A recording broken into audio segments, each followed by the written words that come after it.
Quand il s'agit de relations, choisir une partenaire qui respecte, soutient et encourage est essentiel pour une vie harmonieuse. Cependant, certains types de comportements peuvent causer des tensions et nuire au bien-être. Dans cette vidéo, nous allons explorer les types de femmes à éviter afin de construire une relation épanouissante et durable.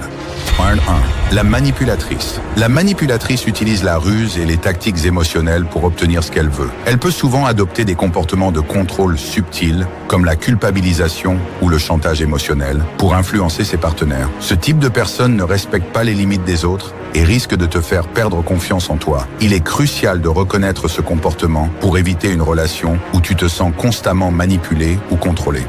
3. La victime perpétuelle. Ce type de femme se positionne constamment en victime, attirant la sympathie et utilisant les circonstances pour justifier ses erreurs ou ses comportements. Elle ne prend pas de responsabilité personnelle et accuse souvent les autres ou les circonstances de ses échecs. Une relation équilibrée demande de la maturité émotionnelle et la capacité d'assumer ses responsabilités. Sans cela, elle risque de créer des conflits constants.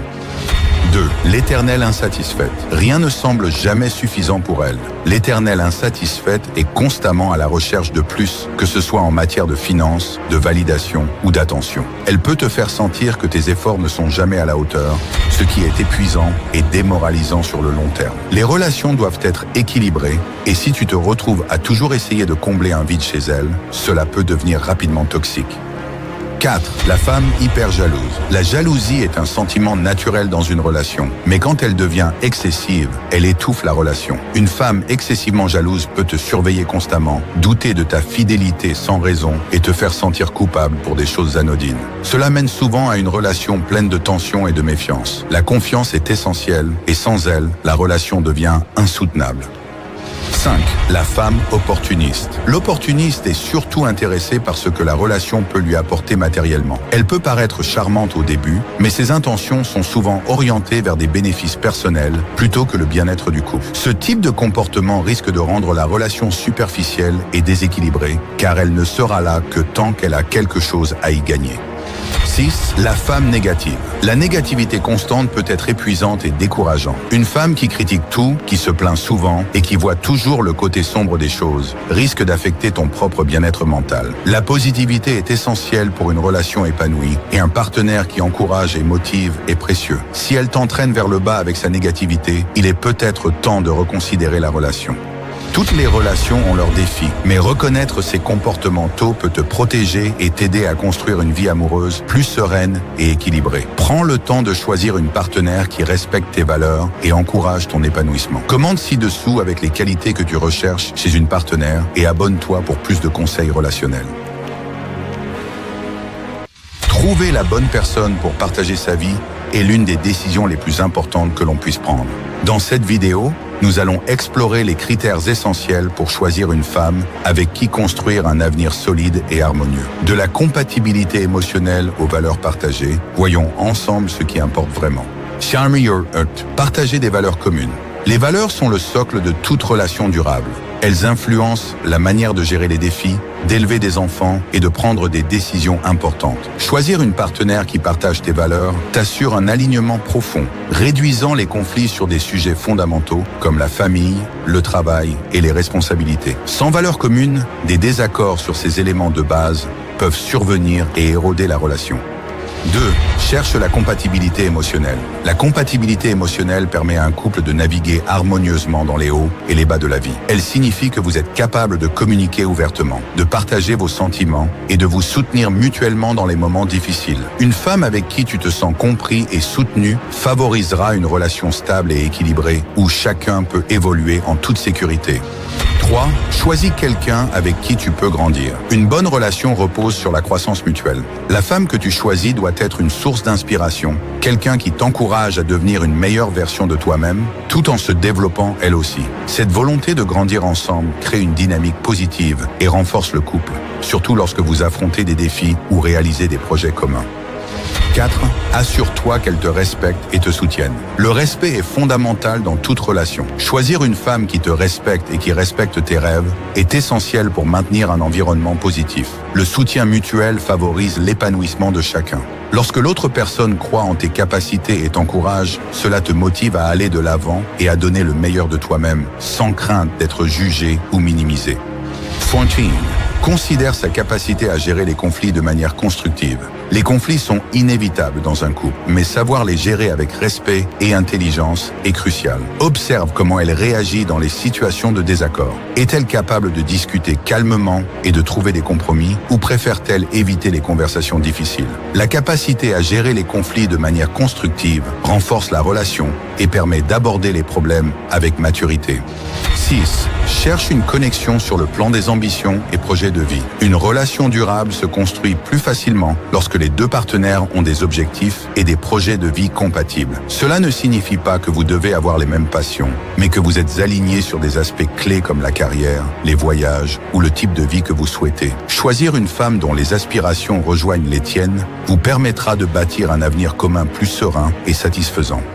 Choisir sa partenaire de vie demande une réflexion sérieuse. Les valeurs communes, la compatibilité émotionnelle et le respect mutuel sont essentiels pour bâtir une relation solide et durable. Prenez le temps d'analyser ces critères pour vous assurer que vous êtes avec quelqu'un qui vous aidera à grandir et qui partage vos aspirations. Commentez ci-dessous ce que vous recherchez le plus chez une partenaire et abonnez-vous pour plus de conseils relationnels. Dans les relations, il est courant de voir les hommes faire des efforts pour prouver leur valeur, inviter à des rendez-vous, offrir des cadeaux et montrer leur engagement. Souvent, la femme n'a qu'à dire oui sans prouver de manière équivalente son attachement ou son investissement. Dans cette vidéo, nous allons explorer pourquoi il est important que les deux partenaires s'investissent dans une relation et pourquoi une femme doit aussi prouver sa valeur. Une relation saine repose sur un équilibre où chacun fait des efforts pour nourrir et renforcer le lien. 1. Les hommes investissent souvent massivement pour impressionner. Traditionnellement, les hommes prennent l'initiative dans les relations en invitant à des dates ou en offrant des cadeaux pour montrer leur intérêt. Cet investissement est souvent perçu comme un moyen de prouver leur valeur et leur engagement. Sénèque, philosophe stoïcien, nous rappelle « Ce n'est pas la richesse extérieure qui fait la valeur d'un homme, mais sa vertu ». Cela signifie que l'effort matériel ne devrait pas être la seule preuve d'une relation de valeur. En réalité, cette dynamique peut créer un déséquilibre où l'homme se sent obligé de toujours prouver son engagement, tandis que la femme n'a qu'à accepter passivement ses gestes. 2. Pourquoi ? Une relation doit être réciproque. Une relation équilibrée repose sur un investissement mutuel. Il est important que la femme prouve aussi son attachement par ses actions. Dans un partenariat, chacun doit démontrer son engagement, non seulement par des mots, mais par des actes. L'équité émotionnelle permet de bâtir des bases solides et d'éviter les ressentiments. Lorsque la femme prouve aussi son investissement, que ce soit par des attentions, du soutien ou des gestes d'affection, elle montre qu'elle considère la relation comme un effort commun. Cela renforce le lien et crée une véritable complicité. 3. Le danger d'une relation déséquilibrée. Lorsque l'homme investit trop dans une relation sans réciprocité, cela peut créer un déséquilibre émotionnel et affectif. Il peut commencer à ressentir que ses efforts ne sont pas valorisés ou à se demander si la femme est vraiment attachée à la relation. Ce déséquilibre est souvent source de frustration et de conflits. Sun Tzu, dans l'art de la guerre, écrivait « Ne te bats pas une bataille que tu es certain de perdre ». Dans le contexte des relations, cela signifie qu'il est inutile de s'investir lourdement sans voir de signes concrets de réciprocité. Pour qu'une relation soit épanouissante, elle doit être nourrie des deux côtés. 4. Comment amener la femme à prouver son attachement? Il ne s'agit pas de manipuler ou de jouer des jeux, mais de créer des situations où la femme montre son intérêt et son investissement. Au lieu d'offrir trop facilement des cadeaux ou des sorties, laisse-la aussi prendre des initiatives. Cela peut être aussi simple que de suggérer un rendez-vous, d'organiser une sortie ou de montrer son affection à travers de petites attentions. En invitant la femme à faire un effort pour te connaître et passer du temps avec toi, tu construis une relation plus équilibrée et basée sur la réciprocité. 5. Valoriser les actions plutôt que les paroles. Il est facile de dire des mots doux ou de promettre un engagement, mais ce sont les actions qui comptent vraiment. La philosophie stoïcienne nous apprend que les actes ont plus de valeur que les promesses. Dis peu, fais beaucoup. Il est important d'observer non seulement ce que la personne dit, mais ce qu'elle fait pour la relation. Si elle fait des efforts pour être présente, pour t'écouter et pour participer activement à la relation, c'est un signe positif de son attachement et de sa volonté de construire quelque chose de durable. 6. Encourager un investissement réciproque dans la relation. Pour que la relation soit saine et durable, il est essentiel de fixer des attentes claires dès le début et d'encourager la réciprocité. Cela peut signifier que chacun apporte sa contribution à la relation, qu'il s'agisse de gestes d'affection, de temps passé ensemble ou de soutien mutuel dans les moments difficiles. Une relation équilibrée se base sur le respect et l'admiration mutuelle, où chaque partenaire montre son investissement sans que l'un des deux se sente obligé de toujours prouver sa valeur. Les relations doivent être un échange réciproque, où chacun prouve son attachement par ses actions et son engagement. Faire travailler l'autre pour la relation ne signifie pas de créer des obstacles, mais d'encourager un investissement mutuel pour bâtir un partenariat solide et équilibré. Commente ci-dessous si tu penses que l'investissement mutuel est essentiel pour une relation épanouissante. Et abonne-toi pour plus de discussions sur les dynamiques relationnelles. Les relations doivent être un échange réciproque, où chacun prouve son attachement par ses actions et son engagement. Faire travailler l'autre pour la relation ne signifie pas de créer des obstacles, mais d'encourager un investissement mutuel pour bâtir un partenariat solide et équilibré. Commente ci-dessous si tu penses que l'investissement mutuel est essentiel pour une relation épanouissante. Et abonne-toi pour plus de discussions sur les dynamiques relationnelles. 1. Les cerveaux masculins et féminins traitent les émotions différemment. Les femmes et les hommes ressentent des émotions similaires, mais les circuits neuronaux impliqués dans le traitement émotionnel présentent des différences subtiles. Selon une étude de l'Université de Cambridge, les femmes tendent à utiliser davantage les régions du cerveau associées à la mémoire émotionnelle et à l'empathie, tandis que les hommes utilisent dans des zones qui favorisent une réponse analytique. L'amygdale, qui gère les réponses émotionnelles, a une connectivité plus développée chez les femmes vers les régions de traitement social. Cela pourrait expliquer pourquoi les femmes expriment souvent leurs émotions de manière plus complexe et sont généralement perçues comme plus empathiques. 2. Réaction face au stress. Combat ou fuite versus tend and befriend. Face au stress, les hommes et les femmes réagissent de manière quelque peu différente, influencés par des millions d'années d'évolution. La réponse combat ou fuite est plus courante chez les hommes. Un réflexe qui remonte à l'époque où la survie dépendait de la confrontation des menaces. Les femmes, en revanche, montrent souvent une réaction de type tend and befriend, protéger et s'allier, selon les travaux de la chercheuse Shelley E. Taylor. Cela les pousse à chercher le soutien social pour diminuer le stress et à renforcer les liens sociaux dans des moments difficiles.